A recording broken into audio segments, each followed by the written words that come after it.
সুতরাং এই যে ডিজিটাল প্ল্যাটফর্মে আমরা এখনো প্রবেশ করতে পারি না, যেটা আমাদের ছেলে বা আমার নাতি নাতনিরা খুব ভালো পারে। তো এই শ্রেণীটা আমাদেরকে উপকারে রাখবে মনে হয় এটার মাধ্যমে। আরেকটা জিনিস হলো যে আমার মনে হয় যে সদস্য সংযোগ ব্যাপারটা দেশে বিদেশের জন্য বোধহয় প্রযোজ্য একইভাবে। তাতে আমাদের দেশে নতুন সদস্য বাড়ার সংখ্যা না অনেক বেশি কারণে আমরা সদস্য সংগ্রহ মাসব্যাপী পালন করছি। আমরা যত ফর্ম দিচ্ছি তত ফর্ম কিন্তু আমরা পূরণ করি নাই। আমরা আমাদের ইচ্ছার বাইরে কাউকে সদস্য হইতে দেই নাই।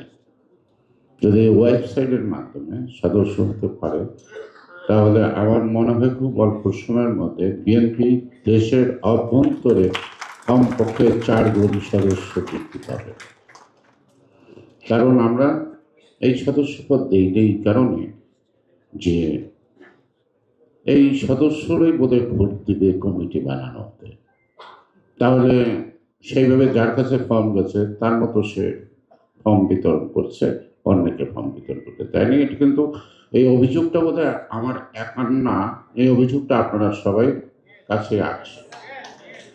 তো এই জায়গাটায় উন্মুক্ত হলো, এটা একটা স্বচ্ছতা, অর্থাৎ those who are sincerely মানে করতে চায়, বিএনপি করতে চায়, তাদের দরজাটা খুলে গেল এবং যারা এই দরজাটা বন্ধ রাখলো তাদের তাদের কাছ থেকে সাধারণ কর্মীরা বেঁচে গেল।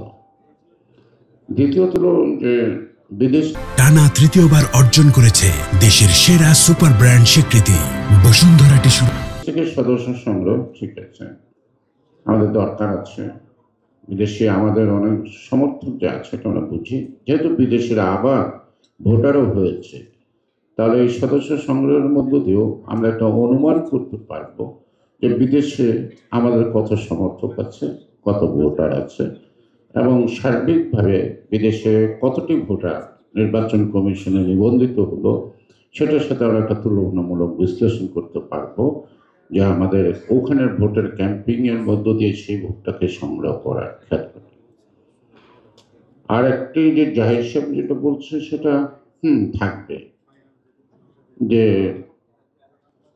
একজন ডোনেট করতে চাইলে নিব কি নিব না, তাই না? তো ডোনেট করতে চাইলে যে সরাসরি ডোনেট করে দেবে তা তো না।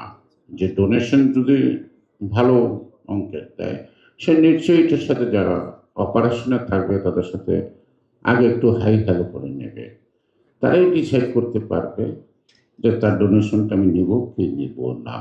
আর নর্মাল যে ডোনেশন আছে সেগুলো নিয়ে কিন্তু কোনো কথা উঠবে না, অর্থাৎ কোনো কলঙ্কিত জাতিগতভাবে আন্তর্জাতিকভাবে এমন কোনো মানুষের ডোনেশন যদি ওয়েবসাইটের মধ্যে বিএনপিতে আসে সেটা একটা বিতর্কে পড়তে পারে। এটা বোধহয় জাহিদ সাহেব সাবধান করতে চাইছে। আচ্ছা, আমরা কাজটা শুরু করি, ভালো আছে মন্দ আছে, তো ডিসিশন ইজ অলরাইট। যেটা আজকে শুরু হলো, আই থিঙ্ক যে our chairman rightly take the decision. আমরা এনজয় করলাম, আমরা কিছু বুঝতেও পারলাম, সে বুদ্ধি মানে পুষাটাকে কাজটা আমরা কাজে লাগাতে পারবো। তবে যে বলে যে কি, যে রং decision is better then A indecision, অর্থাৎ আমরা একটা ডিসিশন নেই, যদি কিছু রং ফেস হয় আমরা কারেকশন করতে পারি।